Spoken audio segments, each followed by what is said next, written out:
a motion for reconsideration filed by the House of Representatives, which sought to reverse the court's July 25, 2025 decision that declared the articles of impeachment against Vice President Sara Z. Duterte unconstitutional. Yan ang sinasabi natin eh. Di ba? Oh, palakpakan natin mga kababayan. Oh.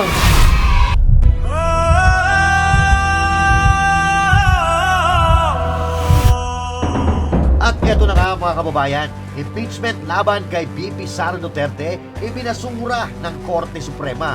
Mga basurang nag-file, nag-iiyakan na. Against Vice President Sara Z. Duterte unconstitutional. At eto pa, Tito Soto, nilektura ni Professor Clarita Carlos dahil sa katangahan. Pagpataw ng persona non grata, mauuwi sa disgrasya. Kaya nga, unfortunate people who are using that, huwag niyong gamitin yan kung hindi niyo alam ang implication. Please shut up if you do not know the implication of the use of those terms. Dahil walang nagawa ang administrasyon ng Marcos Jr., credit grab lang ng credit grab. Pero kapag palpak, puro sisi sa nagdaang administrasyon. Diba? Ang iksi-iksi nito. No? And yet, 2018, 19, 20, 21, 22, 23, 24, 25, 8 years. 8 years daw. 8 years, hindi pa tapos. Pag-uusapan po natin lahat ng yan, mga kababayan. Maya-maya po, lamang. Para lagi kang updated.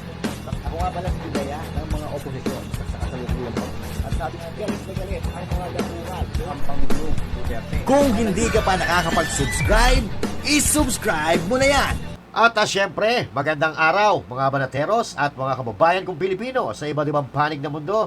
Ako po si Master Judea, tayo po ay nagbabalik para ipaglaban ang ating karapatan at manawagan para matupad ang pinapangarap natin sa ating bansang minamahal, ang matiwasay, masaya at maunlad na Pilipinas. Mahiya naman tayo. Kaya naman, sabay-sabay tayong sisigaw para ang boses natin ay umalingaw-ngaw dahil pag maraming sumisigaw, mas malakas. At kapag mas malakas, mas mabilis tayong maririnig ng kinauukulan. Kaya tara na mga kababayan, banatan natin ang mga tiwali, ang mga magnanakaw at lahat ng nagpapahirap sa ating bayan. Lalaban tayo! At syempre, bago po tayo magsimula mga kababayan, huwag kakalimutan na mag-subscribe sa ating YouTube channel at mag-follow sa ating FB page. At syempre huwag kakalimutan na mag-comment, mag-share at mag-like sa ating mga ina-upload na video para mapanood naman ng iba, di ba? Oh. Kaya, ano pa ang hinihintay mo? Share na.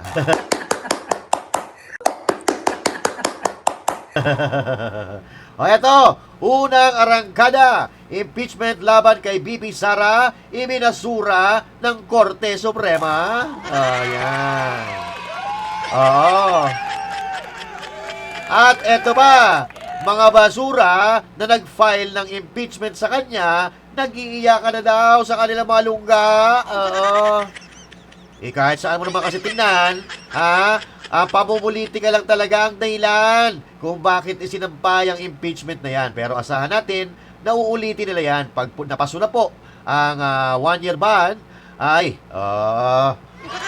ipapasa uli nila yan. Pero wala na. Tapos na ang laban. Kasi panis na. Alam nyo kung bakit? Gusto nilang ginagawa yan?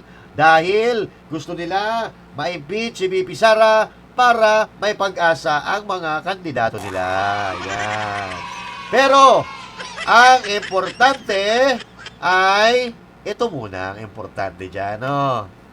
The Supreme Court en banc denied with finality a motion for reconsideration filed by the House of Representatives, which sought to reverse the court's July 25, 2025 decision that declared the articles of impeachment against Vice President Sara Z. Duterte unconstitutional. Oh!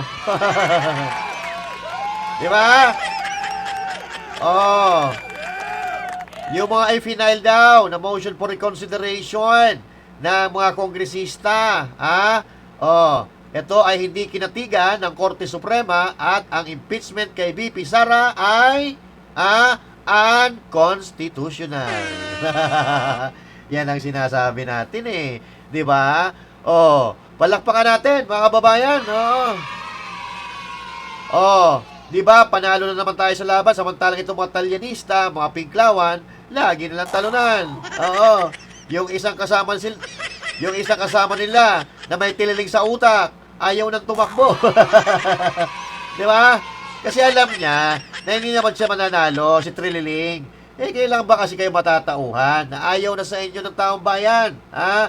Mga pinagsama-sama kayo na mga magnanakaw, mga sinungaling, mga inutil, mga bida-bida na wala namang nagagawa sa bayan. Sino ang magkakagusto sa ganyan? Ikaw ba naman maging tuta ka ng kawatan? Sino magkakagusto sa iyo? Ano ang aasahan mo diyan? 'Di ba? Katulad nito. Ano ang aasahan mo dito? Yan. Walang hiya.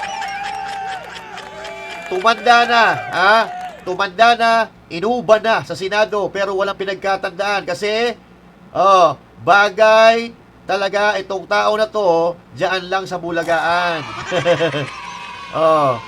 Yan lang kasi sa inyo eh. Yan, kaboboto ninyo ng mga sikat, yung bansa natin napapahamak. Dito lang sa atin sa Pilipinas may mga bumoboto lang ganyan eh, di ba? Porque artista iboboto, porque sikat iboboto. Pansinin nyo sa ibang bansa, wala namang halos artista na nagiging politiko. Dito lang sa Pilipinas. Kasi ang daming daming bobong botante dito sa Pilipinas. Kaya nagkakaroon tayo ng mga senador na walang utak na katulad ng mga ganyan. Tanungin ko kayo. Sa tinagal-tagal sa Senado niyan, ano ba ang nagawa niya na tumatak at nakatulong sa sambayan ng Pilipino bukod sa mga pelikula ni Achiche? Wala, di ba? Puro labang. Puro yabang kasi nagkapera, nag-artista, sumikat, nanalo sa politika. Wala namang alam yan.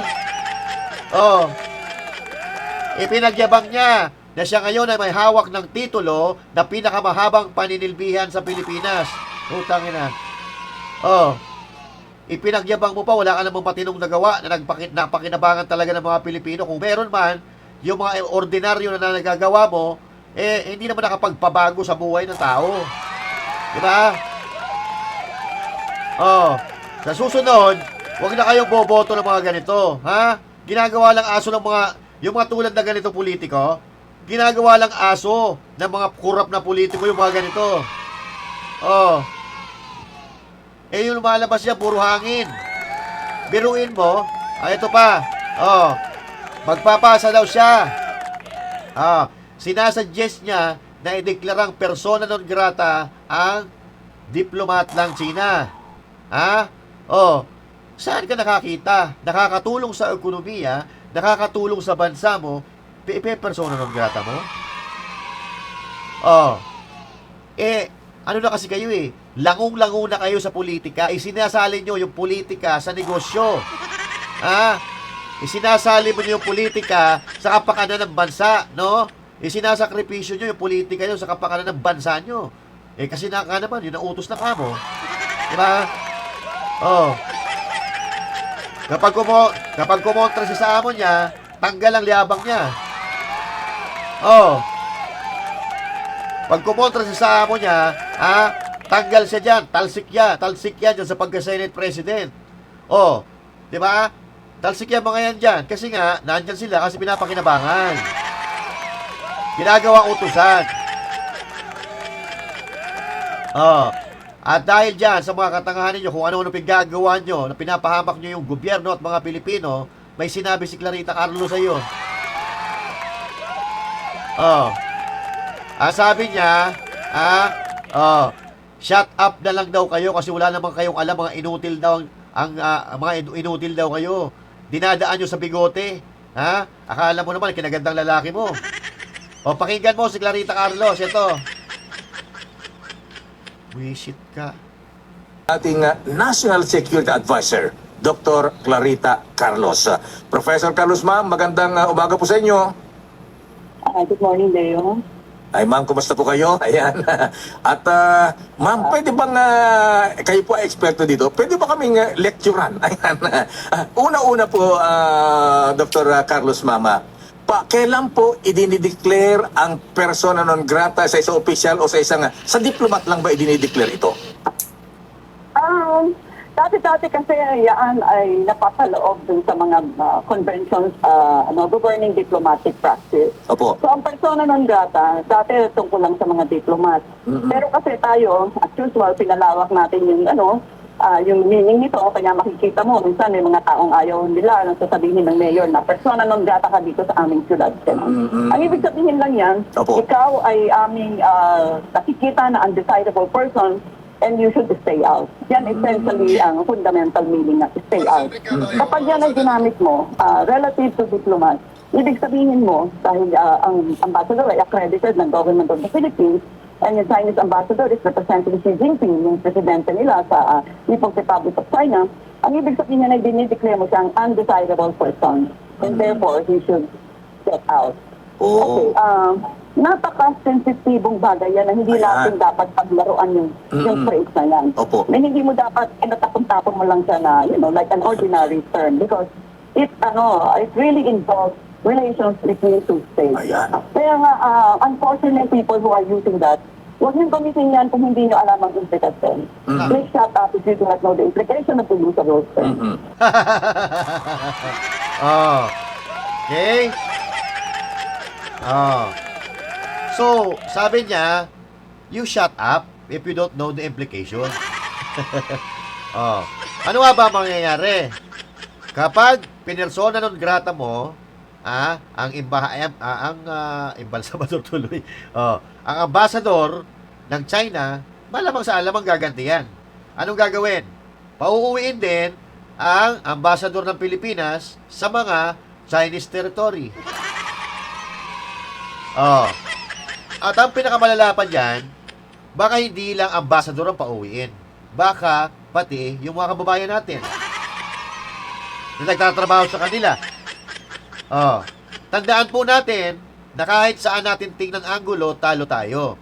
Kasi dito sa Pilipinas, yung mga Chinese na karamihan, nagbabakasyon. Okay? Nagbabakasyon yung mga Chinese. Eh kung umuwi sa kanila yan, wala naman problema sa kanila. May nagnenegosyo Chinese dito. Wala namang problema sa kanila kung umuwi siya sa kanila. Eh, yung mga Pilipino nagtatrabaho sa mga Chinese territory, pag pinauwi dito, pakakainin nyo? Mabibigyan nyo ng trabaho? Mabibigyan ng trabaho ng administrasyon na ito? Samantalang dito nga sa Pilipinas, ang daming walang trabaho, hindi mabigyan ng trabaho, tapos pauuwiin pa natin yung mga OFW. Yan, Soto. Ang katangahan talaga ninyo. Isinasali nyo yung politika sa kapakanan ng mga Pilipino. Kanino dapat tayong magalit? Magalit tayo sa China o magalit tayo sa mga leader natin dito na hindi marunong kung paano i-handle ang problema diyan sa West Philippine Sea at kung paano i-handle ang kalakalan between China at ng Pilipinas at sa iba pang bansa. Kung ganito lang ganito, wala na makikipagkalakalan sa atin. Kasi kapag nakanti ka lang ng konti, mag-iiyak-iyak ka, tapos gagawin mo, ipe-persona non grata mo. And this is for China, any aspect of natin, sa China, they're posting or whoever. Yan. Ayan, napag-usapan na natin, ma'am, may mga proposal po sa ilang senador na i-declare na persona non grata itong ambassador at yung isa pa official ng Chinese embassy. Ano po ang implication sa diplomatic relations at meron bang epekto sa ating trade relations sa China pagka yan po ay ginawa ng Pilipinas? Ang talagang malaki ng salaw. Deep and broad. Ibig sabihin nito, at tayo, presidente, ng Chief Architect of our Foreign Policy, ay nag-declare na nai-increase na natin i-bolster mag-like tayo ng diplomatic relations with China. Yan yan This is the first class, no? Only the first class. Ano yan? Graduated yan Until at ang set, break up na tayo diplomatic relations. Ito ba yung nasasaad na natin strategy natin? Okay. So, sinasabi niya dito, pagka ginawa natin yon, i-give up natin yung diplomatic cooperation. So, mawawala. Posibleng mawala yung pakikipagkalakaran natin sa China. O saan tayo kukuha?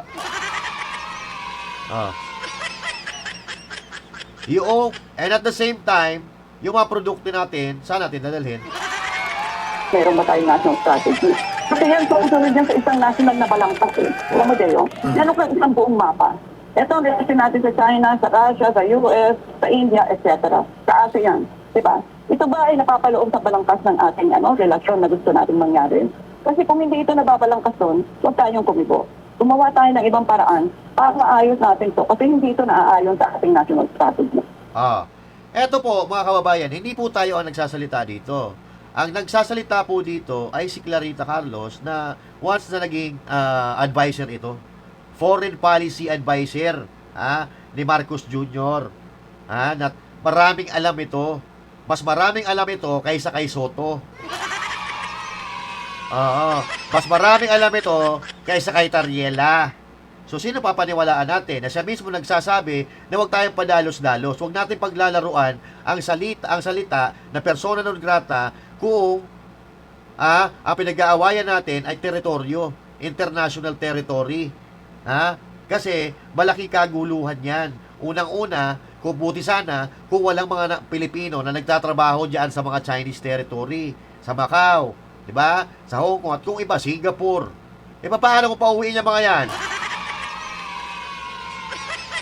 Si Soto kasi, itong mga gago na politiko na ito, ang iniisip lang nila yung mga sarili nila. Wala silang pakialam sa magiging implikasyon, sa magiging epekto, kasi mga mapera na sila eh.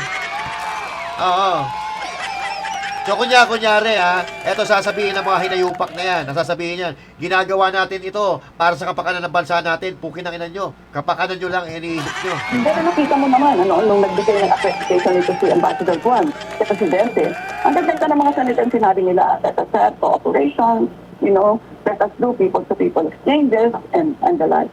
So parang taliwas ito, bagay, kapag naman ng mga senador na magsabi ng ganito, pero sana, limiin nila yung implikasyon ng sinasabi nila.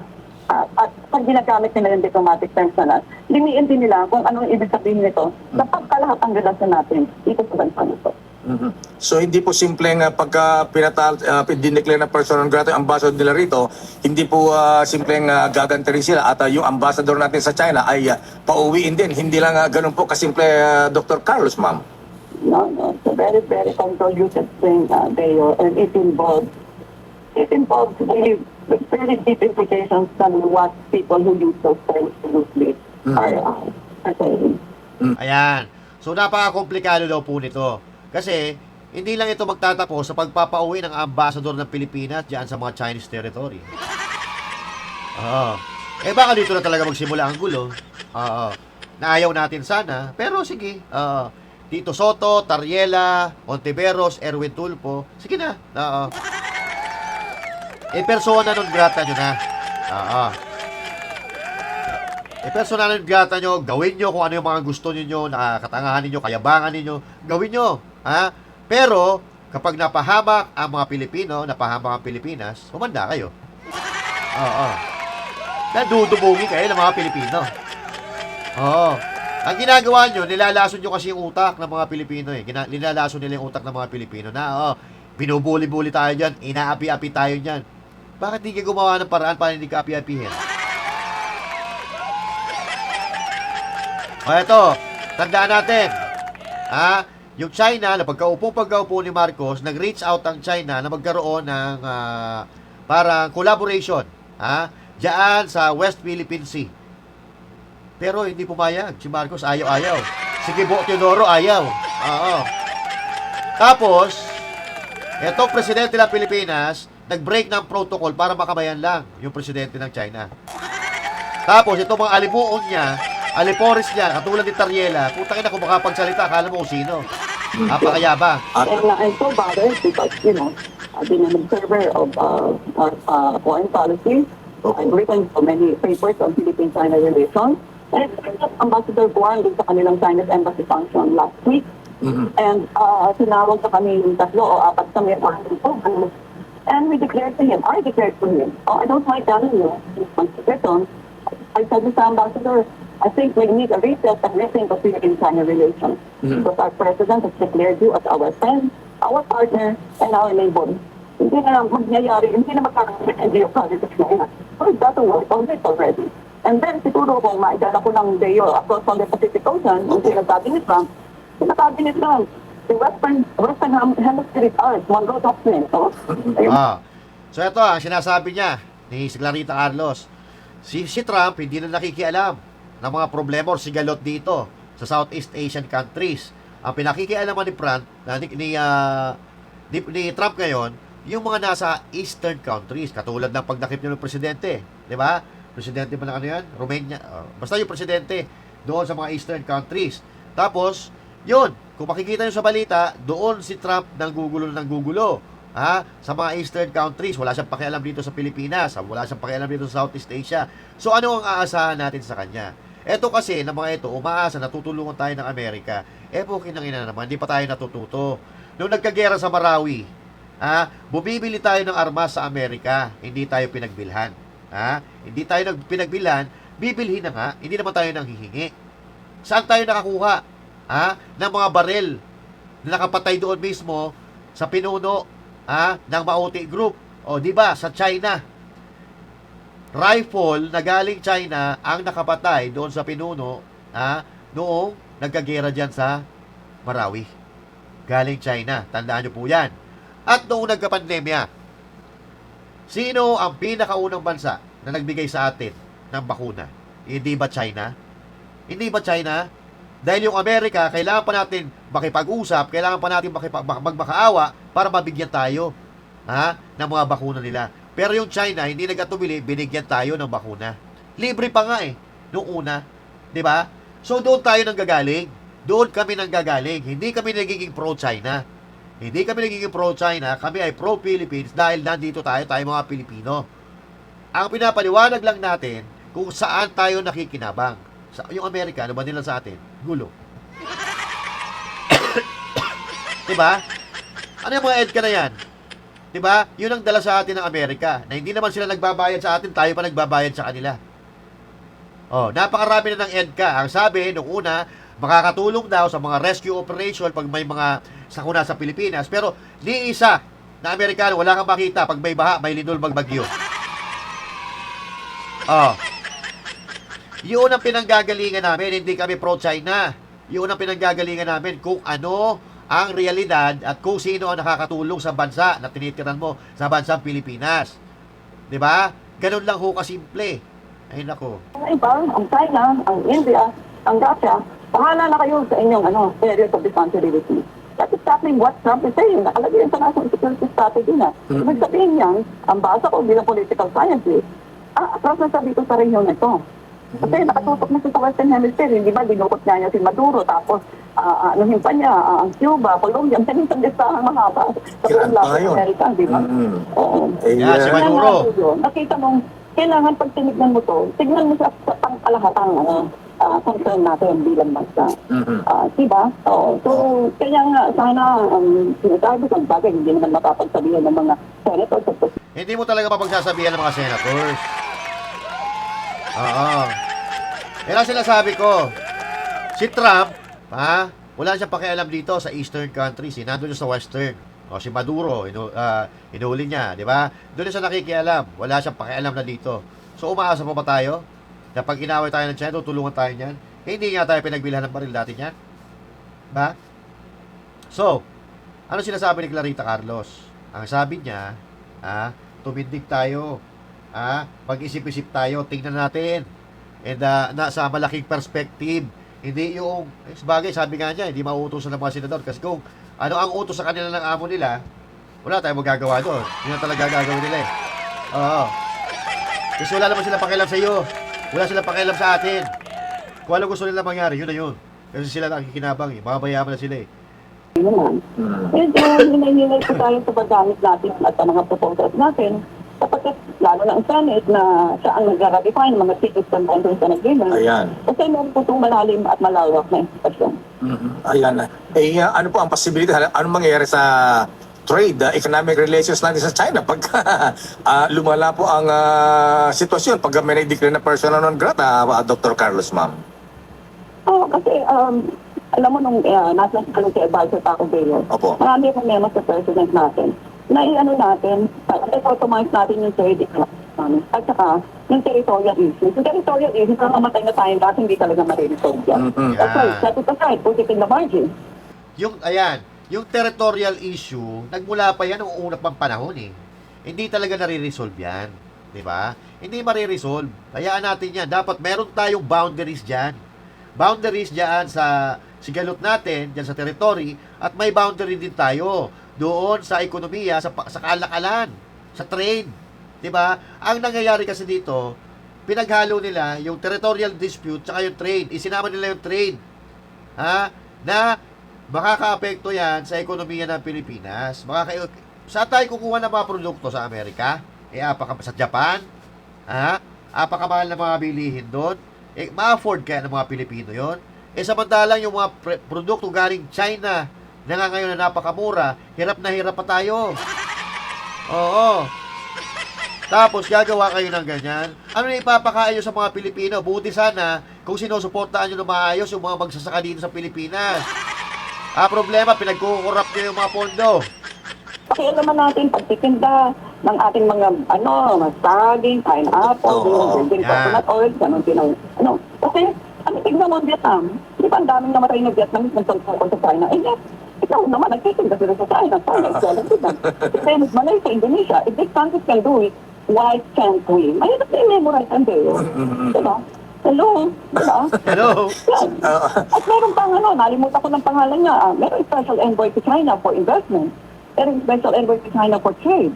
No? At kami dito bilang akademiko, talagang we're pushing hard for faculty exchanges, student exchanges, kapag-takot ang scholarship na binibigay ng China sa English-speaking schools, no? Like, Ayan, si Clarita na nga, ang daming na itutulong ng China sa kalakalan, sa trade, at ang daming napapag-aral ng China sa mga English schools. Oo. Ayun ako. Stupid people na nakikinig sa'yo, sasabihin naman po China sa tayo. Please, no? Isipin niyo po yung sinasabi ko. Ako po, academic. Di ko ako Sinasabi niya, hindi daw siya pro-China. No. Isipin niyo daw ang sinasabi niya ni Carlos. Ganon din ang sinasabi ko kanina eh. Hindi ito pagiging pro-China. Ang iniisip lang natin kung ano yung kakaganda ng bansa natin. Di ba? Oo, hindi yung padal. Pwede po anti. Sinasabi ko lang sa inyo na ang China ay kung hindi po maglilipatan ng mga isla at kontinente. Diyan po yan, neighbor po natin yan across from the South China Sea. Kung hindi po natin mapagkaanuhan, we cannot agree upon, set it aside po din sa margin. And pag-isipan natin na palaguin natin. No? By the way, sinabi ko pala sa ambassador, kasi bago siya. Opo. Sa ambassador, for your information, I hope you don't mind, sabi ko, there is a MOA between Philippine Coast Guard and Chinese Coast Guard. In fact, kayo na yung time nyo nang mag-host. Kasi yan, Bayo Manila-Beijing. Na-discover ko yan ng NSA ako dahil nagtaliksik din ako. May MOA pala kayo, mag-usap kayo kasi may legal framework na. So, may MOA pala. May Memorandum of Agreement. So, hindi nila sinusunod yun. Kasi may yabang din yung sa atin dito eh. Wala. Oo. Mataas din ang ihi natin. Di ba? Napakataas ng ihi natin. So, hindi ko sinasabi na yumuko tayo sa China. Di ba? Hindi ganoon. Ang sinasabi ko, kung yung mga pwede natin magamit sa matahimik at mapayapang pamamaraan, yun ang gawin natin. May Memorandum of Agreement, bakit hindi nyo gamitin? Di ba? May kasunduan, bakit hindi nyo gamitin? Gusto nyo, nagpapayabang-yabang si Tariela, masyadong mayabang. Tapos, buti sana, kung siya lang ang mapapahamak. Damay buong Pilipinas, ang gagawin natin dyan, pingutin natin ang ilong ni Tariela, na wala na nga, pipingutin nyo pa. Di ba? So, yan ang problema. Soto Grande. Naintindihan mo ba yung sinabi ni Clarita Carlos? Naintindihan mo? May violent reaction ka, Tito Soto? Okay na, huwag ka nang pumalag. Totoo naman sinasabi ni Carlos, shut up ka na lang. Kasi wala ka naman talagang alam, Tito Soto. Ngayon, mag-deliberation kayo ni Tariela, mag-usap-usap kayo, si Tulpo, si Erwin Tulpo, Risa Ontiveros. Isama nyo rin si Flavi, yung pare. Kunyari, maka-juice kayo. Tapos, Oh. In memory, lagyan sa taas, in memory of Cantot Gaming. Ay, di. Paggawa pala kayo, ha? Paggawa pala kayo ng rebulto ni Dilima. Ha? Ni Dilima. Sino ba? Ano pa pangalan to ni Dilima? Laila Dilima. Paggawa kayo ng rebulto. Ang rebulto niya, yung may hawak na saba. So, lagyan sa taas, in memory of Cantot Gaming. Oo, ganon. Diba? Hawak na saba. Nako. Bakit kasi nagpupupilit sa politika yung mga tao na wala naman talagang alam? O yung mga nag-aambisyon na maging politiko, mag-isip-isip po muna kayo, ha? Tumakbo kayo kapag alam nyo sa sarili nyo na kaya ninyo, may maiabag kayo. Pero, kung tatakbo kayo dahil naisipan nyo, nakapanood kayo ng Ant-Man, tapos tumakbo kayo, wag naman. Kawawa yung mga Pilipino kasi, kayo mananalo. Kapag nanalo kayo, talo mga Pilipino. Kasi, wala naman kayong maiambag kung wala naman kayong alam, di ba? Kaya, para awa nyo na, kung alam nyo sa sarili nyo na wala naman kayong maiambag, lalo-lalo na sa Pilipinas, huwag na kayo pumasok sa politika. Hayaan nyo sa mga marurunong, sa mga abogado, sa mga pinag-aralan. Ang dami ng pabigat sa Pilipinas. Huwag nyo nang dagdagan. Ito, tulad dito, may pabigat na naman dito. Wala sana. Wait. Na yung time nyo nang mag-host. Kasi yan, Dayo Manila Beijing. Tagal, Ito yan ng NSA ako dahil nagtalistikin ako. Hindi mo pala kayo mag-usap kayo kasi may legal yan yung bawa pa kanina. Yan. Ito. Kagaya ng paulit-ulit kong Tulad dito, pabigat din na rin to Mabigat na rin sa Pilipinas to si Vince Dizon. sinasabi the past weeks, no, ang directive ni PBBM is itong mga project na matagal nang hindi natatapos, kailangan tapusin na natin. No? And itong MCE dito sa Nakakatawa. Cebu is one example of that repeated problem sa DPWH. No? Sabi nyo nga, this started 2018? And it's only, how long is this segment? 4.55. 2018 nagsimula, tandaan nyo didiscuss natin mamaya. 2018 nagsimula at ang haba lang daw ay 4.5 kilometers. Okay? Only 4 kilometers. Di ba? Ang iksi-iksi nito. No? And yet, 2018, 19, 20, 21, 22, 23, 24, 25, 8 years. 8 years daw. 8 years, hindi pa tapos. 8 years na daw, hindi pa tapos. Bakit kaya? Ano pinagsasabi nito? Ni Vince Dizon? Parang yung nakikita ko ngayon, hindi na si Vince Dizon di ba? Parang si Vince tumbling na. Okay, pasensya na. Nisipon ako talaga Si Vince tumbling na Kasi patawa na siya ng patawa Nakakatawa na. Noong panahon ni Pangulong Duterte, maayos ito, magaling ito Biglang nabulok nung napasok kay Marcos Jr. Ano ba sabi? 8 taon. 8 taon na raw ginagawa, pero hanggang ngayon, hindi pa rin tapos. So ano gusto palabasin? Isasabit na naman yung Duterte administration kasi 3 taon pa lang sila So ibig sabihin, pag 8 taon, ang karamihan doon, panahon ni Duterte. Di ba? Nagdaang administrasyon. Alam niyo ang problema kasi dito sa administrasyon ni Marcos Jr. ngayon, kapag kapakinabangan, credit grab. Pero, kapag palpak, isinisisi sa iba. Kung sino man ang masisisi nila. Tulad nito, parang gusto na naman niya ikabit sa dating administrasyon, pero hindi mo na kami maloloko, Vince tumbling. Hindi mo na kami maloloko. Marunong na kami mag-research. Sige. Ito, sabi niya, 8 taon. 8 taon na ginagawa. At sabi niya, maiksi lang daw yung project na yan. Napakaiksi. Tapos, 8 taon na hindi pa natatapos. Pinaniniwala na naman tayo sa katarantaduhan at kasinungalingan ni Vince Dizon. Di ba? Sabi niya, maiksi lang daw yung project. So, alamin natin kung sino talaga ang may kasalanan, sino ang may kapabayaan. Okay? So, eto, panoorin po natin, Okay, so pag-usapan po natin itong Metro Cebu Expressway. Kasi sabi ni Vince Dizon, is 8 years na ito, hindi natatapos, no? Parang ang masisisi pa dito, yung previous administration, dahil 8 years na di ba? Pero, alamin natin ang totoo. Ito kasi ang problema sa administrasyon ni Marcos Jr. Kapag credit, kapag kredito, ang ginagawa nila, grab, credit grabbing. Pero kapag may problema at kapag may palpak, ang ginagawa nila, blame. Yung isisisi nila kung kani-kanino, lalo na doon sa nagdaang administrasyon. Pero titingnan natin kung hindi ba talaga natapos ng Duterte administration yung dapat nilang gawin. Okay? Kasi pangit ito, yung isisisi natin ang isisisi, kahit kasalanan ninyo, niloloko nyo na yan ang taong bayan. So, nandito tayo ngayon sa website ng Department of Public Works and Highways. So, tingnan natin. So, ito po ay Metro Cebu Expressway. It's 56.9 kilometers. 56.9 kilometers long. Alright? So, meron po itong apat na segment.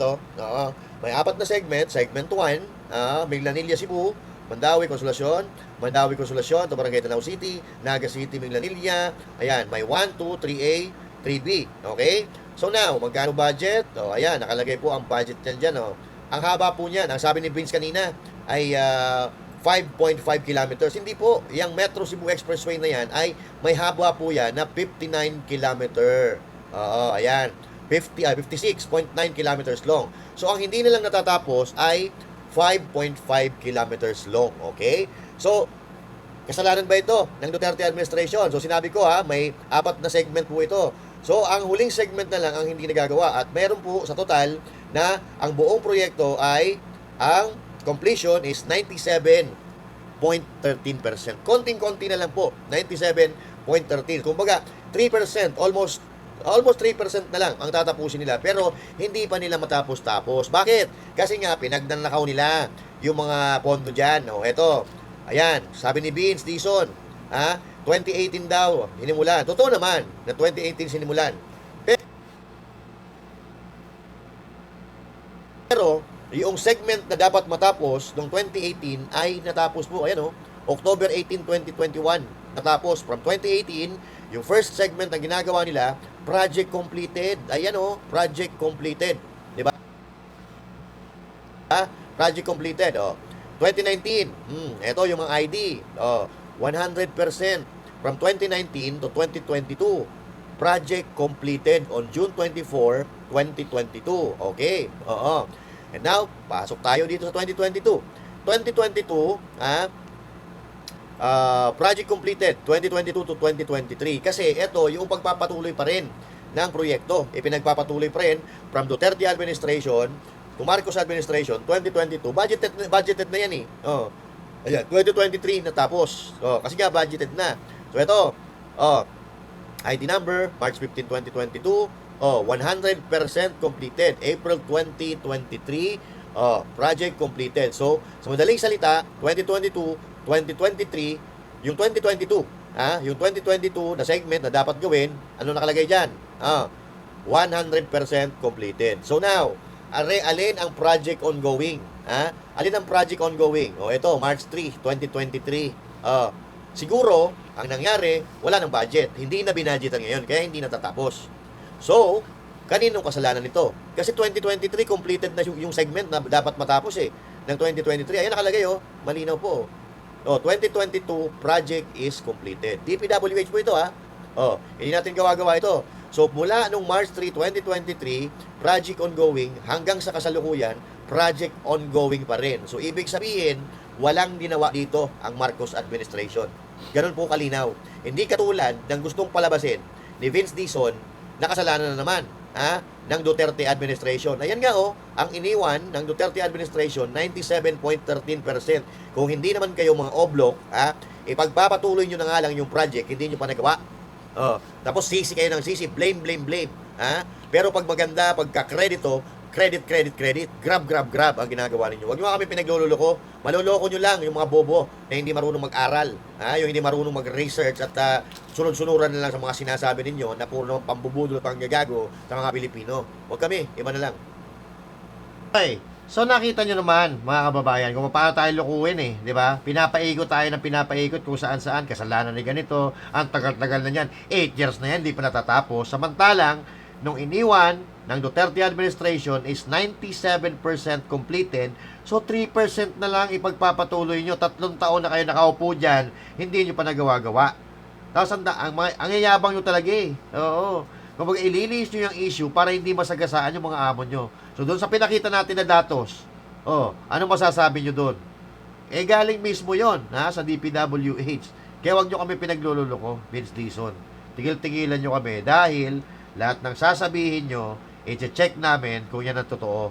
Kasi dalang-dala na kami, lalo-lalo na dyan sa amo mo, na si Marcos Jr. Napakasinungaling yan. Wala nang natupad na sinabi yan Mula nang umupo siya dyan, mula nang nangangampan niya hanggang ngayon, wala nang natupad na sinabi yan. Kaya mga kababayan, mag-ingat sa mga mambubudol. Magkita-kita po tayo muli at huwag kakalimutan na kung meron kayong opinion, i-comment nyo dyan. Pag-usapan natin yan sa susunod natin talakayan. Once again, this is Master Judea saying thank you. God bless you all. And to God be the glory. Magandang araw po sa inyo lahat.